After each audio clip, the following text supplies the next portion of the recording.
بسم اللہ الرحمن الرحیم. Dear students of pol science third year, ریاست کا آپ کا تھرڈ ایئر کے سلیبس میں چیپٹر نمبر 2 ہے، اور ریاست کے چیپٹر نمبر 2 میں سے آج ہمارا ٹاپک ہے ریاست اور قوم میں فرق. اس سے پہلے میں نے آپ کو ریاست اور حکومت میں فرق بھی بتایا ہے، ریاست اور معاشرے میں فرق کے بارے میں بھی پڑھا چکی ہوں. آج کا ٹاپک ریاست اور قوم میں فرق کا ہے. اس میں بھی شروع میں ہم بالکل اسی طرح سے سیم سٹائل میں لکھیں گے کہ بعض دانشور قوم اور ریاست کی اصطلاحات کو ہم معنی سمجھتے ہیں اور ایک دوسرے کی جگہ پر ان کو استعمال کیا جاتا رہا. عالمگیر جنگوں کے نتیجے میں ایک قوم ایک ریاست کے اصول کی بنیاد پر یورپ میں کئی آزاد اور خود مختار ریاستیں وجود میں آ گئیں. اب 1945 میں جب اقوام متحدہ بنی تو اسے ریاستوں کی بجائے قوموں کے اتحاد کا نام دیا گیا، جیسا کہ اس کے نام سے ظاہر ہے، اقوام متحدہ. تو اقوام متحدہ کی رکنیت ریاستوں کو حاصل ہے، اور ریاست جو ہے وہ کیسے تشکیل پاتی ہے، اس کے 4 عناصر ترکیبی ہیں: آبادی، علاقہ، حکومت اور اقتدار اعلیٰ. تو اقوام متحدہ کی رکنیت ریاستوں کے پاس ہے، نہ کہ اقوام کے پاس.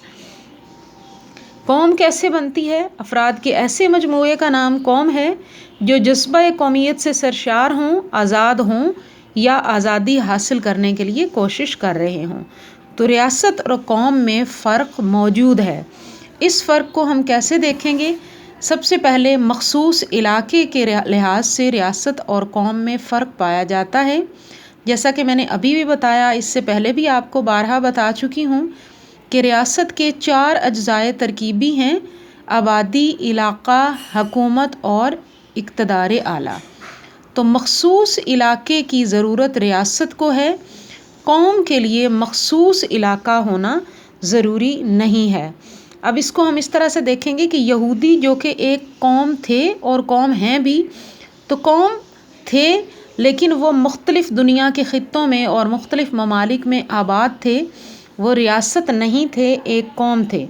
1948 سے پہلے 1948 میں انہوں نے فلسطین کے کچھ علاقے پر قبضہ کر لیا اور اپنی ریاست بنا لی. تو وہ قوم پھر ریاست تشکیل کرنے کے بعد ریاست بن گئی، اسرائیل کی ریاست قائم ہو گئی. تو مختلف علاقوں میں مختلف ممالک میں آباد ہونے والی اسرائیل کے افراد ایک قوم تھے، لیکن 1948 سے پہلے ریاست نہیں تھے. ریاست تب بنے جب انہوں نے 1948 میں باقاعدہ اسرائیل کی ریاست قائم کی. اس کے بعد آتے ہیں حکومت کے لحاظ سے بھی ریاست اور قوم میں فرق پایا جاتا ہے. حکومت اس تنظیم اور مشینری کا نام ہے جو ریاست کا تمام کاروبار سنبھالتی ہے، اس کی منشا کا اظہار کرتی ہے، اس کا نظم و نسق چلاتی ہے. تو ریاست کے 4 اجزاء ترکیبی میں سے ایک عنصر جو ہے، ایک جز، وہ حکومت ہے. قوم کے لیے حکومت کا وجود ضروری نہیں ہے.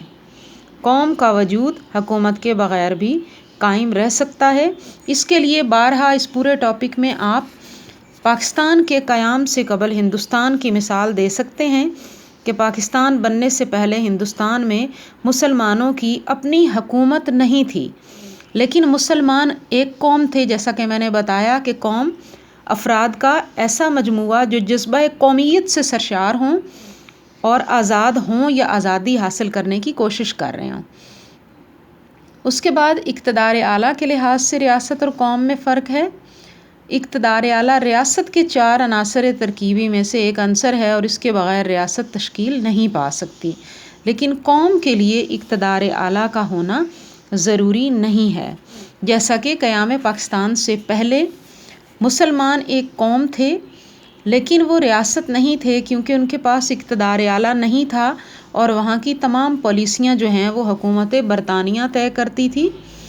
اس کے بعد ایک ریاست میں ایک سے زیادہ قومیں، تو ایک ریاست کے اندر ایک سے زیادہ قومیں بھی آباد ہو سکتی ہیں. پھر ہم وہی کہیں گے کہ جیسا کہ قیام پاکستان سے قبل ہندوستان میں ہندو اور مسلمان 2 قومیں آباد تھیں. اس کے بعد یکجہتی کے لحاظ سے فرق ہے کہ قوم کے لیے یکجہتی کا ہونا ضروری ہے. قوم یکجہتی کی وجہ سے، یعنی کسی نہ کسی ایک فیکٹر کی بنیاد پر قوم بنتی ہے، جو پہلے سے قومیت ہوتی ہے. تو قومیت کے لیے میں نے آپ کو اس سے پہلے نہیں بتایا، فرسٹ ایئر میں آپ نے پڑھ رکھا ہے. قومیت اسے کہتے ہیں جو کسی بھی جذبے کی بنا پر افراد خود کو ایک سمجھتے ہیں، جیسے مذہب ایک ہونے کی وجہ سے، علاقہ ایک ہونے کی وجہ سے، زبان ایک ہونے کی وجہ سے وغیرہ. تو جو وہ لوگ جو ایک قومیت کے جذبے سے سرشار ہوتے ہیں، جب آزادی حاصل کرنے کی کوشش کر رہے ہوتے ہیں یا آزادی حاصل کر لیتے ہیں تو وہ قوم بن جاتے ہیں. تو قوم کے لیے یکجہتی کا ہونا از حد ضروری ہے. ریاست کے لیے یہ عنصر اس طرح سے ضروری نہیں ہے، لیکن ریاست کے لیے یکجہتی پر زور ضرور دیا جاتا ہے، کیونکہ ریاست کی سالمیت سے جڑا ہے یکجہتی کا عنصر. لیکن ہم نے دیکھا کہ اکثر ریاستوں کے اندر نفاق پایا جاتا ہے، انتشار پایا جاتا ہے، یکجہتی موجود نہیں ہوتی. جیسے اس وقت آپ بھارت میں دیکھ سکتے ہیں، سکھوں اور کشمیریوں کی ہندوؤں کے ساتھ یکجہتی نہیں ہے، لیکن اس کے باوجود بھارت جو ہے وہ ایک ریاست کے طور پہ موجود ہے. آگے ہم دیکھیں گے مقاصد کی وسعت کے لحاظ سے فرق. ریاست کے مقاصد محدود ہیں، جیسا کہ پہلے بھی میں نے آپ کو کئی دفعہ بتایا. ریاست کے مقاصد سیاسی ہیں، اس کے مقابلے میں قوم کے مقاصد وسیع ہیں. پھر آتے ہیں تصورات کے فرق کی جانب. تصورات کے لحاظ سے بھی ریاست اور قوم میں فرق موجود ہے. ریاست ایک سیاسی اور قانونی تصور ہے، جبکہ قوم ایک روحانی اور نفسیاتی تصور ہے. قوم کے اتحاد اور جد و جہد کی بنیاد افراد کی اس نفسیاتی سوچ پر ہوتی ہے. تو یوں ریاست اور قوم میں واضح فرق موجود ہے. مخصوص علاقے کی ضرورت صرف ریاست کو ہے، قوم کو نہیں. اسی طرح حکومت اور اقتدار اعلیٰ لازمی عناصر ریاست کے ہیں، قوم کے لیے نہیں. ایک ریاست کے اندر ایک سے زیادہ قومیں آباد ہو سکتی ہیں، لیکن ایک ریاست جو ہے اس کے اندر دوسری ریاست نہیں بنائی جا سکتی. یکجہتی کا عنصر ریاست کی نسبت قوم کے لیے زیادہ ضروری ہے. ریاست کی نسبت قوم کے مقاصد زیادہ وسیع ہیں، اور دونوں میں تصورات کا بھی فرق موجود ہے. ریاست جو ہے وہ سیاسی اور قانونی تصور ہے، اور قوم روحانی اور نفسیاتی تصور ہے. اوکے جی.